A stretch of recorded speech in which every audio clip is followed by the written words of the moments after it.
ಇದು ಎಕ್ಸ್ಟ್ರಾ ಬರುತ್ತೆ ನಮ್ಗೆ. ಕಾಳು ಮಾಮೂಲಿ ಕಾಳು ಹಂಗೆ ಇರುತ್ತೆ ನೋಡಿ. ಇದು ಈಗ ನಾವು ಒಂದು 100 ಟ್ರೈ ಮಾಡಿದಿರಿ ಸದ್ಯಕ್ಕೆ. 10 ನಿಮಿಷ ಕೆಲಸ. ಒಂದ್ಸತಿ ಬಂಡವಾಳ ಹಾಕ್ಬಿಟ್ರೆ ಒಂದು ಟೈಮ್ಗೆ ಮೇವು ಮನೆಯಲ್ಲೇ ಬೆಳ್ಕೊಬೋದು. 100 ಕುರಿಗೆ 10 ರಿಂದ 15 kg ಜೋಳ ಕೊಡ್ತೀವಿ ನಾವು. ಅದೇ ಜೋಳನ ಹೈಡ್ರೋಪೋನಿಕ್ಸ್ ಮಾಡಿ ಹಾಕಿದ್ರೆ ಜೋಳನೂ ಸಿಗುತ್ತೆ, ಬೇರು ಸಿಗುತ್ತೆ, ಹಸಿರು ಗ್ರೀನ್ ಪೌಡರು ಸಿಗುತ್ತೆ. 2 ದಿವಸ ಚೀಲದಲ್ಲಿ ನೆನೆಸ್ಬೋದು. ಅದು ಚೀಲನೂ ಇಲ್ಲೇ ಇಡಬೇಕು. ಈ ಸ್ಪ್ರೇ ಆಗ್ತಾ ಇರುತ್ತಲ್ಲ, ಅದೇ ಕೋಲ್ಡ್ಗೆ ಮೊಳಕೆ ಚೆನ್ನಾಗಿ ಬರುತ್ತೆ. 30 ಪೀಸು CPVC ಆಗಿದೆ. ಎಲ್ಲ ಒಂದು 15,000 ಖರ್ಚು ಬಂದಿದೆ ಸ್ಟ್ಯಾಂಡಿಗೆ. 150 ರೂಪಾಯಿ ಟ್ರೇ, ಇದೊಂದು 15,000. ಆಮೇಲೆ ಟೈಮರು, ಪೈಪ್ಲೈನು, ಇದು ಎಲ್ಲ ಒಂದು 10,000 ಖರ್ಚು ಬಂದಿದೆ.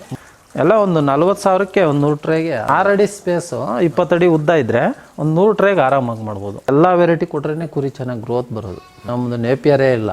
ಅದೊಂದು 5 kg ಹಾಕೋದು ಒಂದೇ, ಇದೊಂದು kg ಹಾಕೋದು ಒಂದೇ. 1 kgಯಿಂದ 10 kg ಆಗುತ್ತೆ.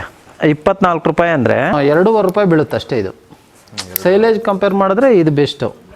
25 kg ಕುರಿ ಬೆಳೆಯೋಕ್ಕೆ 1 ವರ್ಷ ಬೇಕು ಅವ್ರಿಗೆ. ಅದೇ ನಾವು 25 kg ಬೆಳೆಯೋಕಂದ್ರೆ 3 ತಿಂಗಳಲ್ಲಿ ಬೆಳೆಸ್ತೀರಿ ಕುರಿನ. ಇಷ್ಟೊಂದು ಮಳೆ ಬರಲಿ ಬಿಡಲಿ ಒಂದು 5 ಎಕರೆ ಮಳೆಗಾಲ ಹಾಕ್ಕೊಂಡು ಜೋಳ ಬೆಳ್ಕೊಬೇಕು. ಜೋಳದಲ್ಲಿ ಹೈಡ್ರೋಪೋನಿಕ್ಸ್ಗೆ 1 ಟೈಮ್ ಆಗಬೇಕು. ಫುಲ್ಲು ಸ್ಟ್ಯಾಂಡರ್ಡ್ ತಾನೆ ಎಲ್ಲ ಹೈಡ್ರೋಪೋನಿಕ್ಸ್ ಮಾಡ್ತೀನಿ ನಾನು. ಮೀಡಿಯಮ್ ಜೋಳ ಎಲ್ಲ ಸೈಲೇಜ್ ಮಾಡೋದು. ಬರೀ ಜೋಳ ಹಾಕಿ ಅದು ಡೈಜೆಷನ್ ಆಗಿಲ್ಲ, ಕುರಿ ಹೆಚ್ಚು ಕಮ್ಮಿ ಆಯಿತು